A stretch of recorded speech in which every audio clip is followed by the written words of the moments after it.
Hello students, तो आज हम लोग बात करने वाले हैं हेरिडिटी एंड इवोल्यूशन चैप्टर का इंट्रोडक्शन है। मतलब आज हम लोग इंट्रोडक्शन में ही, क्योंकि ये पोर्शन टर्म टू के मकसद से ही मैं चैप्टर आपको पढ़ा रहा हूँ। तो हेरिडिटी में जो है वो आधा ही चैप्टर आ रहा है, मतलब हेरिडिटी वाला ही पार्ट आ रहा है पूरा। तो उसी को मैं बहुत अच्छे तरीके से आपको एक्सप्लेन करके बताऊँगा और एग्जाम के पॉइंट ऑफ व्यू से इंपॉर्टेंट टॉपिक्स बताऊँगा। तो उसको ध्यान से देखिएगा और एक एक टॉपिक को ध्यान से, अगर आप चाहो तो स्क्रीनशॉट लेते जाना ताकि नोट्स आपका कंप्लीट हो जाए। सबसे पहले मैं आपको बता दूं, इस चैप्टर का जो नाम है हेरिडिटी। तो हेरिडिटी का मतलब क्या होता है बच्चों? हेरिडिटी मतलब होता है कि एक ऐसा प्रोसेस जिसमें प्रॉपर्टीज, ट्रेट्स ट्रांसफर होता है। ट्रांसफर कहां? पेरेंट्स से ऑफस्प्रिंग में। तो पेरेंट्स से ऑफस्प्रिंग में जो ट्रेट्स का ट्रांसफर होता है बच्चों, इसी को हेरिडिटी कहते हैं हम लोग। ओके, और हम लोग जनरली इसके अंदर सिर्फ ये बात करते हैं कि जो ट्रेट्स होते हैं, जो फीचर्स होते हैं, जो प्रॉपर्टीज होते हैं, वो पेरेंट्स से बच्चों में ट्रांसफर कैसे होते हैं, कौन रिस्पॉन्सिबल है ट्रांसफर करने के लिए, ये ट्रेट्स को, फीचर्स को एक जनरेशन से दूसरे जनरेशन में पहुंचाने के लिए कौन पॉसिबल है ना, जनरली कौन जिम्मेदार है, कौन रिस्पॉन्सिबल होता है। तो आज हम लोग वही देखेंगे।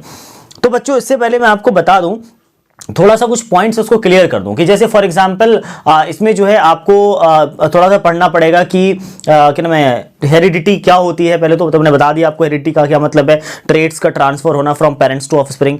फिर हम लोग इसमें देखेंगे कि जीन्स क्या होते हैं, ठीक है, जीन्स का कॉन्सेप्ट क्या है, सर जीन क्या करता है, जीन किसका पार्ट है ना, डीएनए वगैरह क्या होता है, क्रोमोसोम क्या होते हैं। तो ये सब मैं सेकेंड टॉपिक में बताऊंगा इसको। और उसके बाद फिर हम लोग देखेंगे ट्रेट्स, फीचर्स कितने तरह के होते हैं, एक्वायर्ड और इनहेरिटेंट ट्रेट्स क्या होता है। ठीक है, तो सबसे पहले हम लोग बात करेंगे कॉन्सेप्ट ऑफ जीन के बारे में। बच्चों, आप सब ने 9th क्लास में पढ़ रखा है कि जो जीन्स होते हैं वो पार्ट होता है, सेगमेंट होता है डीएनए का। किसका सेगमेंट होता है? डीएनए। और डीएनए किससे बना होता है? डीएनए का पार्ट कौन है? डीएनए किसका पार्ट होता है? तो डीएनए पार्ट होता है बच्चों क्रोमोसोम का। और क्रोमोसोम कहां पर पाए जाते हैं? तो बच्चों, क्रोमोसोम सेल के न्यूक्लियस में पाया जाता है। क्रोमोसोम, ये सेल है हमारा, सेल के न्यूक्लियस में क्रोमोसोम पाया जाता है। और क्रोमोसोम किससे बना होता है? डीएनए एंड प्रोटीन से बना होता है। और डीएनए किससे बना होता है? छोटे छोटे जीन्स से बने होते हैं बच्चों। इसका मतलब ये है कि सबसे बड़ा क्रोमोसोम हुआ, उसके बाद डीएनए, डीएनए से ही मिलकर क्रोमोसोम बनाए, और डीएनए का सबसे स्मॉलेस्ट सेगमेंट जो होगा बच्चों क्या होगा? जीन्स होगा। हमारी बॉडी के अंदर अलग अलग जीन्स पाए जाते हैं, अलग अलग कैरेक्टर्स, अलग अलग फीचर्स को कैरी करने के लिए पेरेंट्स से हमारे ऑफस्प्रिंग के अंदर, यानी बच्चों के अंदर। ऑफस्प्रिंग मतलब चिल्ड्रन की बात होती है, ठीक है, सेकेंड जनरेशन की बात हो रही है। तो समझ आ रही बात क्या है, मतलब जीन्स क्या करता है? तो जीन्स आर द क्वेश्चन है कि व्हाट आर जीन्स, क्या लिखोगे आप? Genes are the inheritance material, या genes are the hereditary material, जो क्या करता है? इनहेरिटेंस करवाता है सर, प्रॉपर्टीज को ले जाता है, कैरी करता है। अलग अलग जीन अलग अलग प्रॉपर्टीज को कैरी करेगा। अब जो यहां पर हम लोगों को जीन्स देखने को मिलते हैं बच्चों, यानी कि क्लास 10th के इस चैप्टर में, तो जीन्स का कुछ पैटर्न ऐसा होता है, ठीक है, जैसे कहीं पर लिखा रहेगा आपको, इसे टॉल के लिए जीन्स देखेंगे, टॉल के लिए तो कैपिटल टी हो सकता है sir, capital T small T हो। यानी हाइट की बात अगर मैं हाइट की बात करूं तो हाइट के लिए दो जीन्स होते हैं, और एक होता है स्मॉल टी। बच्चों, ये जीन्स को दिखाने का एक तरीका है। जीन्स हमेशा पेयर में होते हैं, यानी अगर हाइट का जीन है तो टॉल या फिर शॉर्ट के लिए होगा, ठीक है। अगर कलर का है, जैसे पी प्लांट के कलर का जीन है, तो या तो वायलेट या है ना व्हाइट होगा। और क्या नाम है, पी प्लांट का एक और कलर होता है येलो या फिर ग्रीन होगा। तो हमेशा पेयर में होते हैं जो जीन्स होते हैं ना, वो हमेशा पेयर में। तो पेयर ये भी है सर, ये भी पेयर ऑफ जीन्स है, ये भी पेयर ऑफ जीन्स है। तो पेयर ऑफ जीन्स का नाम होता है बच्चों अलील्स। मतलब एक पेयर जीन के एक पेयर को क्या बोलते हैं हम लोग? अलील बोलते हैं। क्या बोलते हैं हम लोग? अलील बोलते हैं सर। तो अलील क्या है? What is the allele? Allele is the pair of genes, ठीक है। अब बच्चों, इसमें आपको 3 तरह के जीन्स दिख रहे हैं, हाइट के ही 3 तरह के जीन्स हैं बच्चों। ये जो दो जीन्स है, ये जो दो जीन है, ये बिल्कुल सेम तरह के दिख रहे हैं ना आपको, या तो कैपिटल या स्मॉल। तो बच्चों, इनको कहते हैं होमोजाइगस कंडीशन। इसको कैसा कंडीशन? होमोजाइगस कंडीशन कहते हैं बच्चों, ठीक है। और ये जो बच्चों है, ये है हेट्रोजाइगस कंडीशन। कैसा है बच्चों? Heterozygous condition. क्लियर है? हेट्रोज मतलब एक कैपिटल एक स्मॉल वाला है सर इसके अंदर, ठीक है सर। ये जीन्स हो गया हमारा, ठीक है। अगर मैं कहूं हाइट हो गया, अगर मैं कहूं कि शेप का जीन क्या होगा, तो शेप के लिए जो है ना, पी प्लांट के शेप है ना, पी प्लांट के लिए यानी पी मटर के शेप की बात की गई इसके अंदर। इसका मतलब कि मटर के 2 शेप लिए गए। एक तो सर राउंडेड को कंसिडर किया गया है, राउंडेड के लिए कैपिटल आर होता है, और एक होते हैं बच्चों रिंकल्ड। कैपिटल टी टॉल के लिए था, ये क्या था? ये टॉल था, ये टॉल के लिए था। और स्मॉल टी कैपिटल टी ये भी टॉल के लिए था, और स्मॉल टी जहां दिख रहे हैं आपको वो किसके लिए बच्चों, ये शॉर्ट को रिप्रेजेंट कर रहा है सर, ये शॉर्ट को रिप्रेजेंट कर रहा है, ये वाला जो टी है, ठीक है। अच्छा, तो एक होता है राउंडेड शेप में, एक होता है रिंकल्ड। रिंकल्ड बच्चों समझते हो, मतलब जिसमें जो पूरी तरह से प्योर राउंड ना हो, उसमें कुछ खुरदुरापन, मतलब एक तो ये हो गया प्योर राउंड, एक होता है रिंकल्ड, मतलब स्मॉल आर से प्रेजेंट करते हैं, वो ऐसा होता है ना, वो भी राउंडेड होगा लेकिन क्या है, प्योर राउंड नहीं होगा सर, रिंकल्ड होगा, रिंकल्स उसके ना सरफेस पे होंगे। एक होता है बच्चों कलर, तो पी प्लांट के कलर में मैंने आपको जैसा कहा कि कलर में येलो अगर हो, येलो, तो येलो को कैपिटल वाई से दिखाते हैं, और अगर ग्रीन हो तो ग्रीन को स्मॉल वाई से दिखाते हैं, ठीक है बच्चों।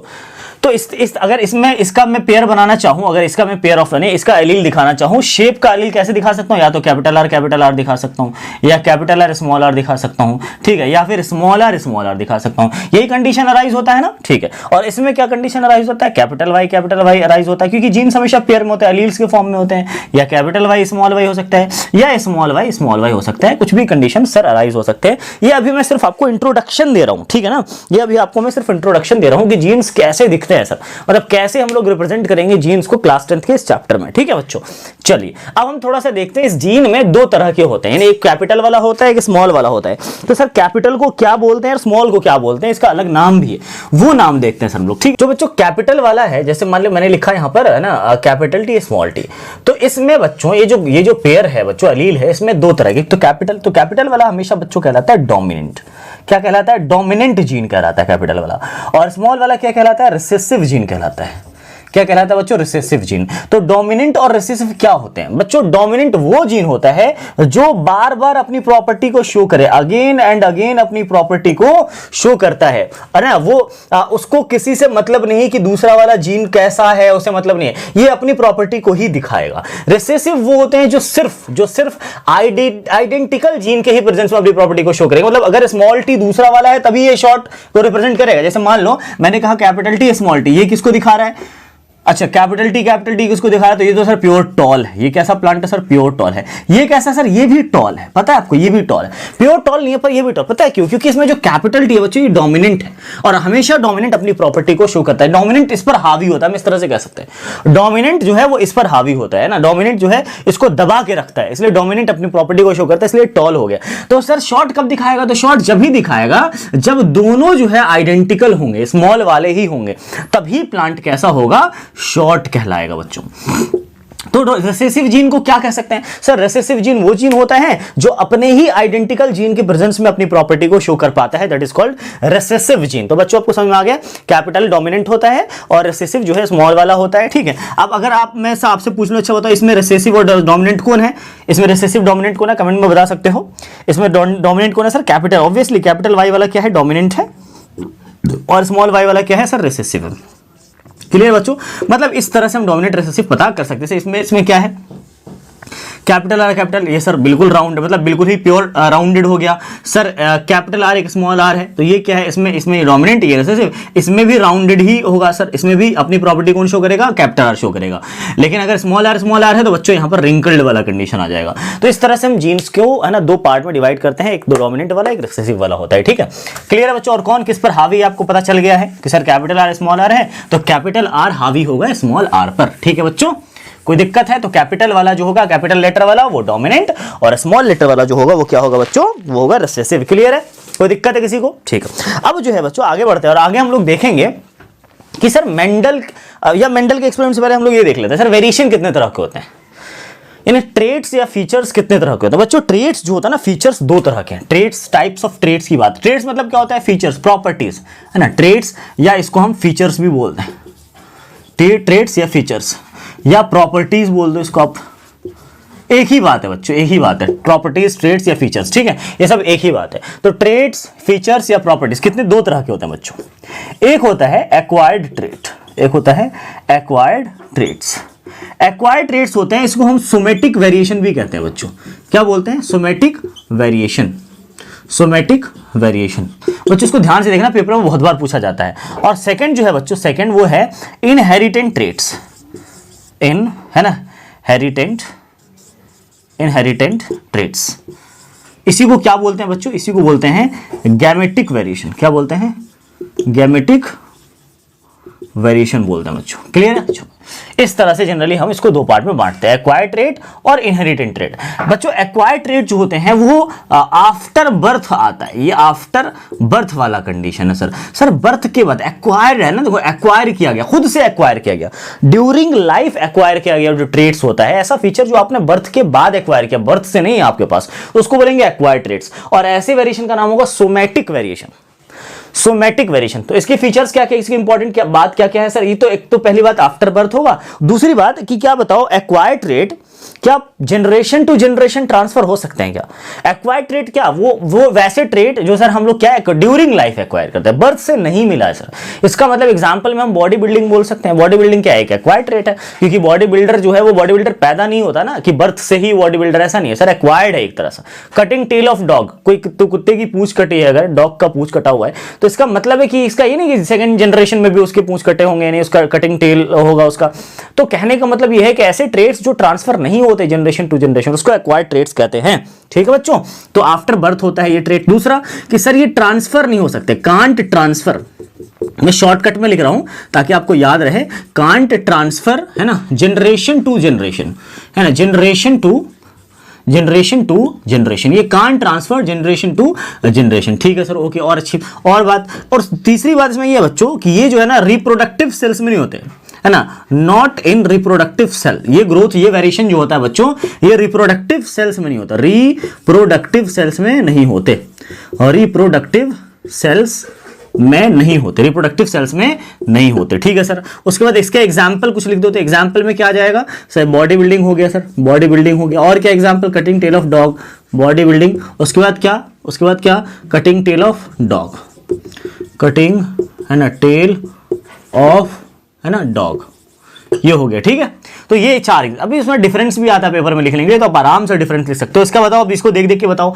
आफ्टर बर्थ ये क्या होगा? By birth. इसको क्या होगा? बाई बर्थ, मतलब बर्थ के साथ ही था ये चीज, इनहेरिटेड ट्रेट, ऐसा ट्रेट जो क्या हो। अब देखो ना इसमें गैमेटिक आ रहा है। गैमेट क्या होता है भाई? रिप्रोडक्टिव सेल को ही तो गैमेट कहते हैं, मैंने बताया था आपको रिप्रोडक्शन के अंदर। रिप्रोडक्शन जिसने नहीं देखा है, लिंक डिस्क्रिप्शन बॉक्स में दे रखा है, वहां जाके आप डिस्क्रिप्शन उसमें रिप्रोडक्शन के सारे वीडियोस को देख सकते हो। टर्म 2 के लिए बहुत इंपॉर्टेंट है, मैंने उसमें बना रखा है, बता भी रखा है, बहुत सारे टॉपिक्स मैंने बता रखे हैं, टर्म 2 के लिए बहुत इंपॉर्टेंट है। तो जो बाई बर्थ हो सर, जो बाई बर्थ हो वो क्या होगा सर? जिसमें जो गैमेटिक, जिन्हें रिप्रोडक्टिव सेल्स में सर जो चेंज आया हो, उसको बोलेंगे सर इनहेरिटेंट ट्रेट बोलेंगे सर। ठीक है, दूसरा ये कांट है ना ट्रांसफर, क्या नाम है, जनरेशन टू, इसमें कैन बी ट्रांसफर, इसमें क्या लिखेंगे? Can be transfer generation to generation. ठीक है सर, ओके। थर्ड पॉइंट इसमें क्या लिखा है sir? Not in reproductive cells में लिखेंगे इन रिप्रोडक्टिव सेल्स। ये चेंज किस में होंगे? इन रिप्रोडक्टिव सेल्स होंगे, इन रिप्रोडक्टिव सेल्स। ये चेंज किस में होंगे? इन रिप्रोडक्टिव सेल्स में होंगे। नेक्स्ट क्या है इसका सर? इसका एग्जांपल है, नेक्स्ट है इसका एग्जांपल। एग्जांपल क्या है? Body building. यहाँ पे क्या होगा? यहाँ पे होगा सर हेयर कलर, है ना, हेयर कलर है ना, हाइट, ठीक है, आईज कलर। तो ये सब इसके एग्जांपल्स हो गए, ये सब इसके एग्जांपल, कॉम्प्लेक्शन, तो ये सब इसके एग्जांपल्स हो गए। ठीक है बच्चों, तो इस तरह से जनरली हम एग्जांपल्स में देख सकते हैं ट्रेट्स, एक्वायर्ड ट्रेट्स और इनहेरिटेड ट्रेट्स। एक्वायर्ड ट्रेट्स को सोमैटिक वेरिएशन कहते हैं और इनहेरिटेड ट्रेट्स को हम गैमेटिक वेरिएशन कहते हैं। टर्म 2 में इससे रिलेटेड डेफिनेशन, मतलब डेफिनेशन हो या डिफरेंस हो, बहुत बार पूछा है ना, पूछा गया भी एग्जाम में, और टर्म 2 में आने के चांसेस बहुत ज्यादा हैं इसके अंदर। ठीक है बच्चों, ओके। अब बच्चों क्या है, मेंडल का एक्सपेरिमेंट देखेंगे हम लोग कि मेंडल ने पी प्लांट ही क्यों सिलेक्ट किया था। पूरा का पूरा एक्सपेरिमेंट मेंडल का किस पे है? पी प्लांट पे है। तो मेंडल ने बच्चों पी प्लांट क्यों लिया, इसके पीछे 2-3-4 रीजन है।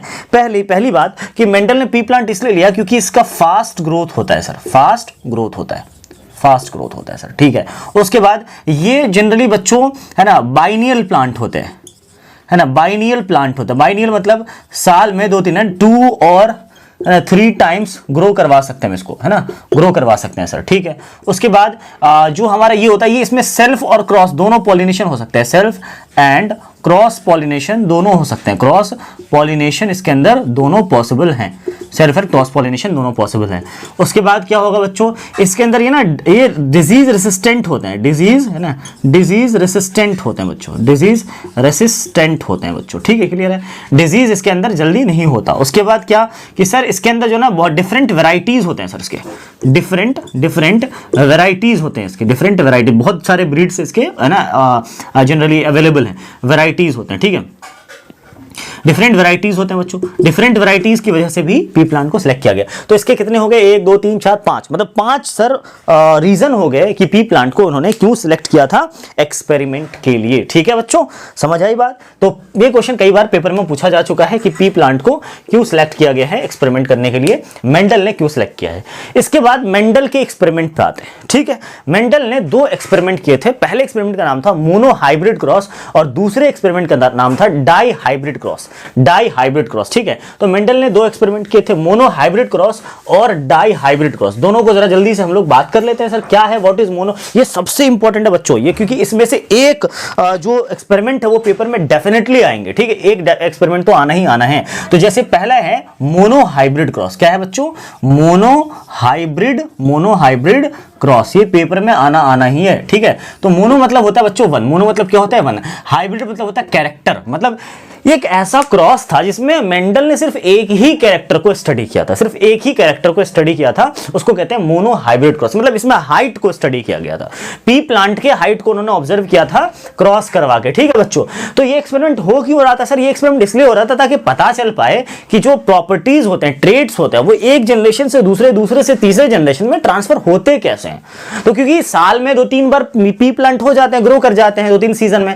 तो उनको ये बात आराम से पता चल सकता है कि अच्छा जनरेशन टू जनरेशन इसके ट्रेड्स कैसे चेंज होते हैं। ठीक है बच्चों, तो इसलिए जो है मोनो हाइब्रिड क्रॉस एक ऐसा क्रॉस है जिसमें क्या होता है, एक ही कैरेक्टर को स्टडी करवाया जाता है, एक ही कैरेक्टर को स्टडी की जाती है, उसको बोलते हैं मोनो हाइब्रिड क्रॉस बोलते हैं सर। ठीक है, क्या हुआ इसमें, तो इसमें क्या किया उन्होंने, मेंडल ने एक प्योर टॉल प्लांट लिया और एक प्योर शॉर्ट प्लांट लिया। देखना ध्यान से बच्चों, प्योर टॉल और प्योर शॉर्ट लिया, उन्होंने क्या किया, इसको क्रॉस करवा दिया।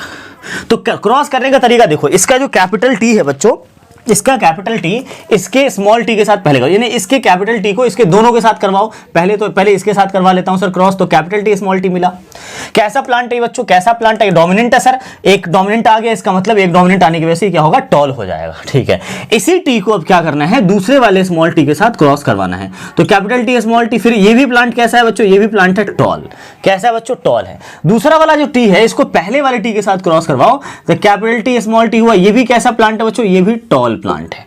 ठीक है, फिर इसी वाले टी को दूसरे वाले टी के साथ करवाओ। बच्चों ये कंफ्यूजन ना हो, ध्यान रखना, इस वाले टी को पहले दोनों से करवा लो, एक इसके साथ, फिर एक का है ना, एक का, फिर इसके साथ दूसरे वाले के साथ, फिर दूसरे वाले का पहले वाले के साथ, फिर दूसरे वाले का है ना दूसरे वाले के साथ। तो फिर से क्या आएगा sir, capital T small T. ये भी कैसा प्लांट मिला बच्चों, टॉल। मतलब सारे के सारे क्या मिल गए, टॉल। मेंडल ने इसका नाम दिया F1 जनरेशन, F1 जनरेशन, या इसी को कहते हैं फर्स्ट फीलियल जनरेशन, फर्स्ट है ना, फर्स्ट फीलियल जनरेशन।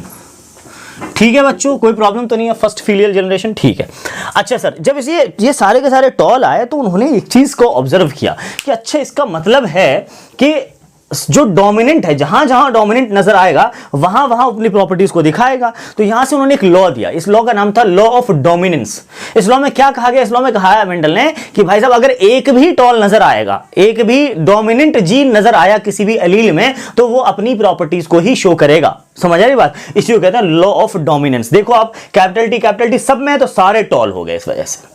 मेंडल ने कहा चलो इसका एक और जनरेशन देख लेते हैं, क्या पता वहां से एक और चीज हमें मिल जाए। तो उन्होंने क्या किया, इसी में से किसी 2 प्लांट को उठा लिया और उन्नका क्रॉस करवा दिया। तो जब इनमें से किसी 2 प्लांट को उठाया उन्होंने, तो देखो कुछ ऐसा वाला राइज हुआ होगा, कैपिटल टी स्मॉल टी, फिर एक और यहाँ कैपिटल टी स्मॉल टी लिया। उन्होंने कहा कि कैपिटल टी है, इसका क्रॉस करवाएंगे इसके साथ, तो क्या होगा, कैपिटल टी कैसा बच्चों, ये कैसा है, टॉल। उन्होंने कहा कि इस वाले कैपिटल टी का फिर पहले वाले का ही दूसरे वाले के साथ करवा देते हैं, तो कैपिटल टी स्मॉल टी, ये भी कैसा मिला बच्चों, ये भी टॉल मिला। फिर उन्होंने कहा स्मॉल वाले का करवाते हैं पहले वाले से, तो फिर से कैपिटल टी स्मॉल टी मिला, कैपिटल टी स्मॉल टी मिला। तो ये क्या हुआ था सर, ये भी टॉल हुआ। लेकिन जैसे ही इस स्मॉल वाले के साथ हुआ, तो कैसा मिला बच्चों, स्मॉल टी, जो कि क्या था, जो कि शॉर्ट था।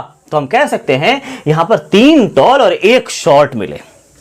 ठीक है बच्चों, कोई दिक्कत तो नहीं इसमें। देखो इसमें मिला ना डिफरेंट, देखो इसमें एक प्योर शॉर्ट भी था, टॉल सारे आ गए लेकिन शॉर्ट एक भी नहीं आया बच्चों। ये कैसा था, ये टॉल प्लांट था ना, ये कैसा प्लांट था, ये टॉल प्लांट था, और ये कैसा प्लांट था, ये शॉर्ट प्लांट था, शॉर्ट प्लांट था। तो शॉर्ट आया ही नहीं इसके अंदर। तो देखा शॉर्ट किसके अंदर आया, सेकंड जनरेशन में शॉर्ट आ गया। इसका मतलब है कि जनरेशन में एक प्रॉपर्टी ऐसी है जो हमेशा कहीं ना कहीं आएगी ही। अच्छा, दूसरी बात कि आप बताओ इसमें 2 टर्म आती है, ये F2 जनरेशन हो गया बच्चों, ये क्या है, F2 F2 जनरेशन, ठीक है बच्चों, ओके। अच्छा, इसमें दो टर्म आते हैं, एक तो आता है जीनोटाइपिक रेशियो, लिखिए पेपर में कई बार आया है, जीनोटाइपिक रेशियो क्या होता है पहली बात, और उसके बाद आता है फिनोटाइपिक रेशियो। फिनोटाइपिक रेशियो क्या होता है, दोनों रेशियो लिखना है, पहले समझेंगे जीनोटाइप क्या होता है, उसके बाद रेशियो पे आएंगे ना। What is genotype means, genotype मतलब आप बताओ मुझे दोनों जनरेशन में कितने पेरेंट्स है कितने पेरेंट्स है, 4 पेरेंट्स है ना, 1 2 3 4, 4 पेरेंट्स है। अब आप बताओ इन चारों पेरेंट्स में जीन के टाइप्स बताने आपको। देखो जीनोटाइप का मतलब ये तो जीनोटाइप मतलब जीन के टाइप, तो कितने टाइप के जीन है, तुम बोलो सर एक प्योर वाला टॉल है, फिर 2 मिक्स वाला टॉल है, पेरेंट में देखना है, इन चारों पेरेंट में देखना है, एक प्योर वाला टॉल, 2 मिक्स वाला टॉल और एक शॉर्ट, तो इनके बीच रेशियो क्या होगा। तो एक प्योर वाला टॉल कितना है, 1 है सर, रेशियो। मिक्स वाला टॉल कितना है, 2 है सर, तो रेशियो फिर 2। अब प्योर वाला शॉर्ट कितना है सर, तो 1 है, तो रेशियो आया 1:2:1। जीनोटाइपिक रेशियो क्या है बच्चों, पेरेंट्स के जीन के टाइप का रेशियो क्या आया, 1:2:1, ठीक है। तो बहुत बच्चे कहेंगे सर ऐसा लिखो ना 1:1:2, नहीं ऐसा नहीं, पहले प्योर टॉल फिर मिक्स टॉल, टॉल का पहले होता है, ध्यान रखना, शॉर्ट का सबसे लास्ट में। तो प्योर टॉल है ना 1, फिर रेशियो 2, क्योंकि 2 मिक्स टॉल है, यहां पर 2 तरह के जीन है यहां पर मिक्स वाले, इसलिए 2 दिया फिर 1 दिया, क्योंकि एक ही शॉर्ट है, डबल है ना, कैपिटल स्मॉल टी वाले। तो क्लियर हुआ जीनोटाइपिक रेशियो। अब क्या है सर फिनोटाइप क्या होता है, देखो फिनोटाइप, जीनोटाइप का मतलब समझ, पेरेंट के जो जीन के टाइप्स हैं that is called genotype. Phenotype क्या बच्चों, फिनोटाइप का मतलब है कि जो इन पेरेंट्स की वजह से क्या क्या कैरेक्टर्स नजर आए, जो प्रोजनी आया, ये जो प्रोजनी मतलब होता है रिजल्ट, जो भी है ना, जो ऑफस्प्रिंग है, तो जो ऑफस्प्रिंग आए इनके कैरेक्टर को कहा जाता है फिनोटाइप। बहुत लोग बोलते हैं कि इनके जीन्स को फिनोटाइप कहते हैं, गलत है। Genes are not phenotype, genes नहीं, कैरेक्टर को। अब बताओ, तुम कहोगे सर इसमें जो है सारे के सारे जीन्स क्या है, बिल्कुल सेम है, लेकिन इसमें जीन्स को नहीं कहेंगे हम phenotype. Phenotype is the character. इसका मतलब मैं पूछूं आपके कि इसके फिनोटाइप कितने हैं, बताओ F1 जनरेशन में फिनोटाइप क्या आया, तो सर F1 जनरेशन में फिनोटाइप सारे के सारे टॉल आए। तो फिनोटाइप के बारे में मैंने ये नहीं बोला कि कैपिटल टी स्मॉल टी है, मैंने क्या बोला, टॉल आए, मतलब कि कैरेक्टर कोई फिनोटाइप कहता है। आप बताओ इसमें फिनोटाइपिक F2 जनरेशन के फिनोटाइपिक रेशियो पूछा जाता है, तो क्या आप इसमें जीन के रेशियो बताओगे, आप जीन के नहीं बताओगे, आप कैरेक्टर के रेशियो बताओगे। मतलब फिनोटाइप इज द कैरेक्टर, तो कितने टॉल और कितने शॉर्ट, इसका रेशियो बताना है बच्चों। समझ में आया फिनोटाइप का मतलब क्या होता है, फिनोटाइप का मतलब जीन नहीं, कैरेक्टर, जो ऑफस्प्रिंग्स आते हैं उसके कैरेक्टर को फिनोटाइप कहते हैं। तो हम ऐसा कह सकते हैं phenotypes is the result of genotype, ऐसा कह सकते हैं क्या, जीनोटाइप का रिजल्ट ही फिनोटाइप होता है। कोई दिक्कत किसी को नहीं सर, ठीक है। अब इसमें बताओ F2 जनरेशन में फिनोटाइप का रेशियो, ध्यान रखना जीन का रेशियो मत बता देना, मैं कैरेक्टर का रेशियो बोल रहा हूं। तो 3 टॉल तुम बोलोगे सर और 1 शॉर्ट बोलोगे, मतलब रेशियो जो आएगा सर वो आएगा 3:1। कितना आएगा, 3:1, 3:1। इस तरह से फिनोटाइप का रेशियो यहां पर आ जाता है। कोई प्रॉब्लम किसी को, तो ये था सर हमारा F1 generation and F2 generation of monohybrid cross. Monohybrid cross समझ में आया, समझ में आया हो कमेंट सेक्शन में लिख देना, समझ में ना आया हो कमेंट सेक्शन में लिख देना, ताकि मैं इसको और भी वीडियो बना सकूं अगर आपको समझ में नहीं आएगा तो। लेकिन आई होप कि मैंने बहुत डीपली समझा दिया और आपको समझ में आ गया होगा। अब पढ़ते हैं इसका मोनोहाइब्रिड हो गया, बस 2 एक्सपेरिमेंट में डाइहाइब्रिड खत्म, लास्ट एक्सपेरिमेंट है ये, डाइहाइब्रिड क्रॉस। डाइहाइब्रिड क्रॉस, उसमें डाई में क्या मतलब है सर, मोनो मतलब 1 होता था, डाई मतलब 2। अच्छा सर, इसका मतलब यहाँ पे 2 कैरेक्टर की स्टडी होगी। कितने कैरेक्टर की स्टडी होगी इस बार 2 कैरेक्टर की स्टडी होगी, ध्यान रखना। मतलब सर इस बार शेप और कलर, हाइट हो गया है तो बचा क्या, शेप और, मैंने स्टार्टिंग में क्या बताया था आपको, कलर शेप हाइट बताया था। तो देखो हाइट हो गया है तो क्या बचा, शेप और कलर बचा सर, शेप और कलर, पी प्लांट का शेप और कलर। तो दूसरा जो एक्सपेरिमेंट है बच्चों वह है डाइहाइब्रिड क्रॉस। सर ये क्या है डाइहाइब्रिड क्रॉस, देखो जरा ध्यान से, डाई मतलब 2, हाइब्रिड मतलब कैरेक्टर, 2 कैरेक्टर की स्टडी होगी। मतलब यहाँ पर शेप और किसकी कलर की बात होगी सर, शेप और कलर की बात होगी। बच्चों देखो ध्यान से, इन्होंने क्या किया, पहले आप बताओ ये कौन सा प्लांट है, capital R capital Y capital Y. तो बोलोगे सर ये भी डोमिनेंट है राउंडेड वाला, ये डोमिनेंट है येलो वाला, तो ये प्लांट कैसा हुआ, राउंडेड येलो हुआ बच्चों। कैसा प्लांट हुआ, राउंडेड येलो। ठीक है, ये बताना कमेंट में बताना, ये बताना क्या है, कैपिटल आर स्मॉल आर, ये राउंडेड है या रिंकल्ड है, राउंडेड या रिंकल्ड। अब राउंडेड डोमिनेंट होता है, याद है मैंने बताया था, तो ये राउंडेड है सर। और अगर मैंने कैपिटल वाई स्मॉल वाई लगा दिया तो अब ये येलो है, क्योंकि स्मॉल वाई भी है लेकिन ये रिसेसिव है सर, ये अपनी प्रॉपर्टी दिखाएगा, कैपिटल वाई अपनी प्रॉपर्टी दिखाएगा। तो ये सर क्या है ना, येलो है, सॉरी। इस तरह से ये राउंडेड येलो हो जाता है सर। ठीक है, तो राउंडेड येलो, ठीक है। और इसने जो एक्सपेरिमेंट किया था उन्होंने लिया राउंड, ये प्योर है ना, कैसा प्लांट है, राउंडेड येलो प्लांट लिया। और रिंकल्ड ग्रीन लिया, wrinkled green, pure dominant pure recessive, ऐसा है ना, रिंकल्ड ग्रीन लिया। कैसा लिया बच्चों, रिंकल्ड ग्रीन, ठीक है, इस तरह से। अब आप बताओ क्रॉस करवाओ, तो क्रॉस करवाएंगे सर, तो इसमें से क्या 2 आर में से 1 आर आएगा, 2 वाई में से 1 वाई क्रॉस होगा ना, एक ही जो पार्टिसिपेट करता है जीन में तो पेयर में होता है, पर पार्टिसिपेट एक करता है, तो 1 आर 1 वाई ले लिया, दोनों का क्रॉस करवाया जैसे, तो क्रॉस करते ही मिला capital R capital Y, small R small Y. कैसा है बच्चों ये, राउंडेड येलो और रिंकल्ड ग्रीन है, क्या है, राउंडेड येलो है, सारे बता देखो ना, capital R rounded, capital Y yellow, small तो एक ही है दोनों, इसलिए अपना प्रॉपर्टी शो नहीं कर पाएगा, मतलब सर ये है राउंडेड येलो। सारे प्लांट इसको राउंडेड येलो मिले, तो इसको बोला इन्होंने F1 generation, F1 generation. Clear है बच्चों, कोई दिक्कत तो नहीं, सर हो गया। अब इन्होंने कहा कि क्या मैं इसी को F2 जनरेशन देखना है मुझे, तो इसी को इसी से मल्टीप्लाई करके, मतलब इसी को इसी से क्रॉस करके देखता हूं, तो है ना F2 जनरेशन मिल जाएगा। तो जब इसको इसी से क्रॉस करवाना है बच्चों, तो यहां पर हम लोग एक दूसरा, इसके F2 जनरेशन के लिए यहां पर हम लोग पढ़ते हैं पीनट स्क्वायर, पीनट स्क्वायर पढ़ते हैं, क्योंकि इसके F2 जनरेशन को ऐसे दिखाना पॉसिबल नहीं, क्रॉस करवा के दिखाएंगे बहुत कुछ ना, पूरा जाल बन जाएगा, इसलिए पीनट स्क्वायर से दिखाते हैं। क्या पीनट स्क्वायर, देखो उन्होंने क्या करा, F2 जनरेशन को दिखाने के लिए एक स्क्वायर बनाया। स्क्वायर कुछ ऐसा, देखो ध्यान से, इसमें 4 कॉलम होने चाहिए, ठीक है, कैसा स्क्वायर बनाया, इसमें भी 4 कॉलम, ऊपर नीचे 4 कॉलम्स और 4 रोज होने चाहिए, 4 कॉलम्स और 4 रोज, स्क्वायर बनाया उन्होंने, ठीक है। तो 4 कॉलम्स और 4 रोज, ध्यान रखना, ये सर 4 कॉलम्स और 4 रोज, देखो ये देखो ध्यान से, ऐसे करा उन्होंने, ऐसे बना के उन्होंने क्या करा, यहाँ पे लिखा कैपिटल आर कैपिटल वाई, यहाँ पे लिखा कैपिटल आर स्मॉल वाई, तो यहाँ क्या आएगा, small R capital Y, small R small Y, cross ऐसे करवाया इन्होंने। मैथमेटिक्स में आपने ऐसा करा होगा, नंबर्स रखा होगा यहाँ पे, capital R capital Y, capital R small Y, small R capital Y, small R small Y, ठीक है सर, ओके। अब क्या करेंगे, अब जो है यहाँ पर क्रॉस करवाएंगे, तो capital R capital Y, capital R capital Y, देखो दोनों capital R capital Y, capital R capital Y, ठीक है। तो ये क्या हुआ, राउंडेड येलो प्लांट मिला सर। इसका फिर इससे क्रॉस करो, यहाँ लिखो, कुछ नहीं है, बड़ा आसान है, capital R capital Y, capital R small Y, देखो इसका इससे करा, यहाँ लिखा, तो राउंडेड येलो, इसका इससे करो तो capital R capital Y, small R capital Y, इसका इससे करो तो capital R capital Y, small R small Y, ठीक है, राउंडेड येलो। अब इसका इससे करवाओ तो capital R small Y, capital R capital Y, rounded yellow, इसका इसके साथ तो capital R small Y, capital R small Y, ये राउंडेड ग्रीन हुआ, देखो राउंडेड है कैपिटल आर, लेकिन दोनों वाई है स्मॉल वाला, तो स्मॉल वाला वाई दोनों अगर हो तो क्या कहते हैं, ग्रीन कहते हैं। तो फिर देखो capital R small Y, small R capital Y, ठीक है, तो ये भी राउंडेड येलो हुआ। अब देखो कैपिटल आर स्मॉल वाई है ना, स्मॉल आर स्मॉल वाई, देखो इससे मतलब इसको यहाँ लिखना है और इसको यहाँ लिखना है, दोनों को क्रॉस करवा के यहाँ लिखना है, ठीक है। फिर इसको अब इसको यहाँ, इसका इसके साथ क्रॉस करवा, इसका इसके साथ यहाँ लिखेंगे, capital small R capital Y, देखो स्मॉल आर कैपिटल वाई, और यहाँ capital R capital Y, rounded yellow, इसको इससे यहाँ से इसको क्रॉस करवा के, तो small R capital Y, capital R small Y, ऐसे लिखते चले जाओ, ठीक है, बहुत आसान है, कुछ नहीं है भाई, कुछ नहीं है, बहुत आसान। रिंकल्ड येलो, देखो रिंकल्ड रिंग, स्मॉल आर है तो रिंकल्ड, और कैपिटल वाई तो येलो, तो रिंकल्ड येलो हो गया। अब स्मॉल आर कैपिटल वाई, यहाँ क्या होगा, स्मॉल आर स्मॉल वाई, ठीक है सर। इसको अब इससे क्रॉस करो, यहाँ लिखो small R small Y, capital R capital Y, इसका क्रॉस इससे करो, यहाँ लिखो small R small Y, capital R small Y, ये देखो कैसे, ये राउंडेड ग्रीन आ गया, देखो फिर से राउंडेड ग्रीन आया, small R small Y, small R small Y, ठीक है। उसके बाद इसका किससे, स्मॉल आर है ना कैपिटल वाई से।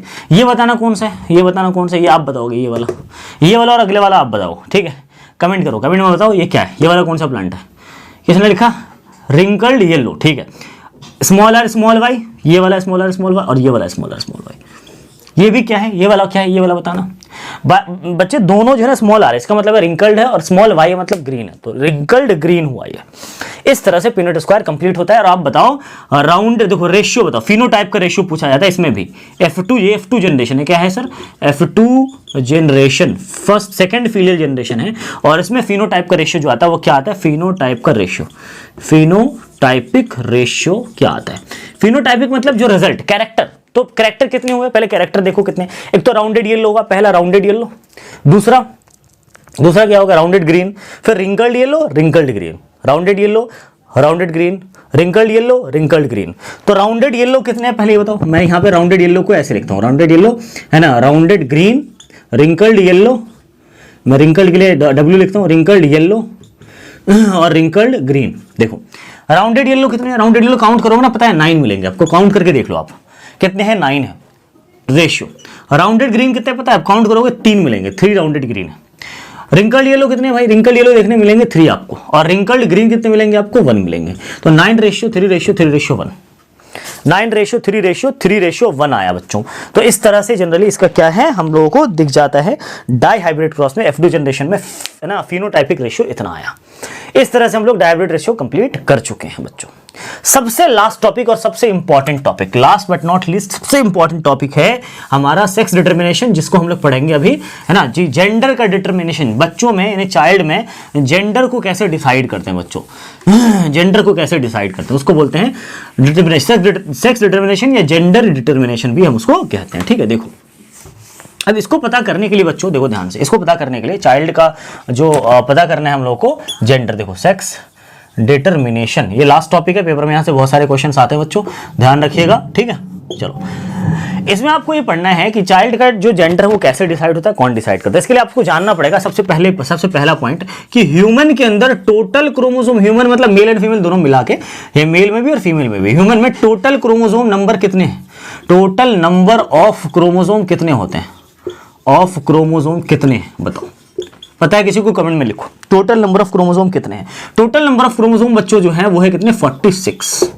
कितने हैं 46। ठीक है, अच्छा उसमें से 46 में से, ठीक है, या इसको हम 23 पेयर भी, बहुत सारी बुक में 23 पेयर लिखा हुआ है। ठीक है, तो मतलब 23 जोड़े क्रोमोसोम होते हैं, अरे फीमेल में भी और मेल में भी।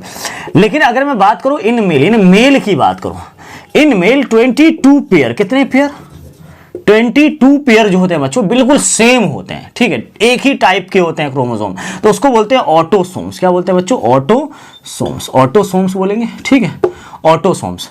और एनी मेल मतलब मेल में ही जो लास्ट पेयर होता है, 22 तो सेम होते हैं, लेकिन 23rd पेयर जो होता है बच्चों, 23rd पेयर वो कैसा होता है, बिल्कुल डिफरेंट होता है बच्चों। वो क्या होता है, बिल्कुल एक दूसरे से पेयर में होते हैं जीन्स, तो डिफरेंट होते हैं, और डिफरेंट वाले को हम बोलते हैं सेक्स क्रोमोसोम। ठीक है बच्चों, चलो अब क्या है सेक्स क्रोमोसोम। ठीक है, अब एक चीज और देखो देखो मैं यहां पे दिखाता हूं आपको, जैसे मेल है, मान लो यहां पे मैं बता रहा हूं साइड में, देखो ना, जैसे ये मेल है ना, और ये फीमेल है, देखो ध्यान से, ये फीमेल है। तो मेल में क्या होगा बच्चों, सारे के सारे 23 पेयर होंगे, 23 जोड़े, तो x जो है 23 जोड़े ना, 22 जोड़े तो x ही होंगे, 22 जोड़े x। लेकिन जैसे 23वां जोड़ा होगा 23rd पेयर, वो बच्चों XY होता है मेल में, ध्यान रखना ये XY होता है। लेकिन फीमेल में बच्चों, फीमेल में सारे के 23 जोड़े क्या होते हैं बच्चों, इसमें 23rd पेयर भी x ही होगा, मतलब सारे के सारे x। तो इसमें देखो मेल में क्या है, 22 के 22 तो बिल्कुल सर सेम है, x ही होंगे 22 के 22, इसलिए इसको कहा गया ऑटोसोम्स। लेकिन जो 23वां पेयर है उसको कहा गया है सेक्स क्रोमोसोम, क्योंकि x और y है सर, वो डिफरेंट है सर, इसीलिए। अब इसमें और इसमें ही क्रॉस करवाना है ताकि पता चलेगा चाइल्ड का जो जेंडर है वो कैसा होगा। तो मैंने इसके लिए क्रॉस करने के लिए यहां लिख लिया है मेल और यहां लिख लिया है फीमेल। में एग्जाम में ये बहुत बड़ा पार्ट होता है, ये लिखना होता है पेपर में, क्रॉस करवाना, ये मत लिखना, ये नहीं चलेगा। ठीक है, एग्जाम में ये करवाना जो मैं बता रहा हूं, मेल में XY होता है, फीमेल में XX होता है। ठीक है, मेल में XY, फीमेल में XX। अब आप देखो बच्चों यहां पर ध्यान से प्लीज, क्रॉस करवाओगे ध्यान से, XY, ठीक है, XX। तो X वाला क्या होगा, यहाँ XX है, ध्यान रखिएगा। ठीक है, X वाला पहले वाले X के साथ करेगा, ठीक है, क्रॉस पहले वाले X के साथ करेगा, तो सर जैसे ही X के साथ क्रॉस करेगा XX होगा। और ये बेबी गर्ल है बॉय, तो ये सर ये बेबी गर्ल है। ठीक है, अच्छा अब पहला वाला X ही क्या करेगा, दूसरे वाले X के साथ क्रॉस करेगा, जैसे ही क्रॉस करेगा फिर से XX ही आना सर, फिर से क्या आएगा सर, फिर से गर्ल आएगा। दूसरा वाला जो Y है वो पहले वाले X के साथ करेगा, जैसे क्रॉस कर रहे थे हम लोग वैसे ही करना है, XY आया। अब XY तो मेल का होता है, XY तो मेल का होता है, मतलब ये बॉय होगा, ये बेबी कैसा होगा, बॉय होगा। और फिर इस Y का किसके साथ करेंगे, इस X के साथ करेंगे, तो XY आया, ये भी कैसा होगा सर, बॉय होगा। अब आप देख लो नेचर ने 50-50% रखा है, गर्ल और बॉय होने के चांसेस 50-50% है, 50% है, किसी का ज्यादा नहीं, रेशियो फिक्स रखना चाहता है नेचर, क्लियर है। वो तो हमने नेचर है ना रेशियो बिगाड़ रखा है, पर रेशियो को फिक्स रखना चाहता है ना नेचर, कि 50% गर्ल का 50% बॉय का। ठीक है, अब आप बताओ कि बॉय या गर्ल होने के लिए रिस्पॉन्सिबल कौन है, रिस्पॉन्सिबल। तो एक लाइन तो ये बनेगा 50% are chances for the boys and girls. अब रिस्पॉन्सिबल जिम्मेदार कौन है भाई, जिम्मेदार कौन है, रिस्पॉन्सिबल इज मेल, क्योंकि मेल में XY होता है, फीमेल में तो दोनों X ही आना है भाई। मेल में से जो आएगा वही तो जेंडर डिसाइड करेगा, मेल में से X आया तो गर्ल, मेल में से Y आया तो बॉय, मतलब जेंडर डिसाइड कौन कर रहा है, मेल कर रहा है सर, मेल की वजह से जेंडर डिसाइड हो रहा है। That is why we can say that the male is responsible for the gender of the child, male is responsible for the gender of the child. इस तरह से हमने देख लिया कि law of independent assortment, law of dominance क्या होता है, आपने शुरू में ही देख लिया था कि डोमिनेंट ही अपनी प्रॉपर्टी को दिखाएगा। एक लॉ बनता है लॉ ऑफ इंडिपेंडेंट असॉर्टमेंट, मतलब जो आपने F1 जनरेशन करवाया था, पीछे जाके देखना F1 जनरेशन में सारे टॉल आ गए थे, उसमें क्या कैरेक्टर डिपेंड कर रहे थे पेरेंट के जीन पर, सारे टॉल आ गए थे, सारे capital T small T capital T small T capital T small T capital T small T. क्या पेरेंट में ऐसे ही था? पेरेंट में तो sir capital T small T था। तो वहां पर इसको कहते हैं लॉ ऑफ इंडिपेंडेंट असॉर्टमेंट। इसको क्या बोलते हैं हम लोग? Law of independent assortment. ठीक है बच्चों, क्लियर है? तो जनरली हम यहां से क्या, अच्छा मैं आपको अगर चाहते हो नोट्स वगैरह आप प्रोवाइड करना चाहते हो तो इसमें मैं इंस्टाग्राम पे मैं नोट्स अपलोड कर दूंगा। आप जो है यहाँ पे लिंक है नीचे जाकर के, तो वहां से आप जुड़ जाइएगा, फॉलो कर लीजिएगा, वहां पर आपको नोट्स मिल जाएंगे। ठीक है, इंस्टाग्राम पे तो नोट्स मिल जाएंगे आपको, इससे आप बना लिया तो और अच्छी बात है। ठीक है, तो ये था हमारा 6th डिटर्मिनेशन, और पेपर में यहीं तक जो है आपके टर्म 2 में आने वाला है। और अगर आपने इसको पढ़ लिया है तो बहुत अच्छे से आपका पेपर चला जाएगा। इससे रिलेटेड कोई भी डाउट्स हो आप मुझे कमेंट सेक्शन में बिना किसी हिचक के डाल देना। ठीक है, और अगर कोई दिक्कत हो, कोई क्वेश्चन हो ऐसा, तो जरूर लिखना। और अगर वीडियो अच्छा लगा हो, आपको समझ में आया हो, तो लाइक जरूर करना। ठीक है, और हमारे चैनल को पहली बार देख रहे हो तो सब्सक्राइब कर लो यार, सब्सक्राइब नहीं करते आप लोग, सिर्फ देखते हो। सब्सक्राइब कर लीजिए, फ्री में होता है, कोई पैसे नहीं लगते इसके। ठीक है, और दूसरी बात ये कि बेल आइकन प्रेस कर दिया करो ताकि नोटिफिकेशन आपको मिलेगा। बहुत बच्चे ऐसे कहते हैं सर नोटिफिकेशन नहीं मिलता मुझे, तो नोटिफिकेशन कैसे मिलेगा आपको? जब आप बेल आइकन प्रेस करोगे, तो बेल आइकन प्रेस कर देना, सब्सक्राइब करते के साथ ही बेल आइकन आएगा, तो बेल आइकन पे है ना क्लिक कर देना, तो उससे क्या होगा, नोटिफिकेशन टाइम से मिल जाएगा आपको। और गारंटी है कि मैं सारे चैप्टर्स को ऐसे ही बहुत अच्छे तरीके से कराऊंगा, और हर एग्जाम, चाहे वो टर्म 2 हो, चाहे वो कमिंग एग्जाम हो, आपका एंट्रेंस एग्जाम हो, कैसे भी एग्जाम हो, सबके लिए है ना बेनिफिशियल है, चाहे वो कैसा भी प्रिपरेशन आप कर रहे हो। ठीक है, मिलते हैं नेक्स्ट वीडियो में किसी नए टॉपिक के साथ, तब तक के लिए है ना, थैंक यू सो मच, और बने रहिए इस तरह से वीडियो में। Thank you.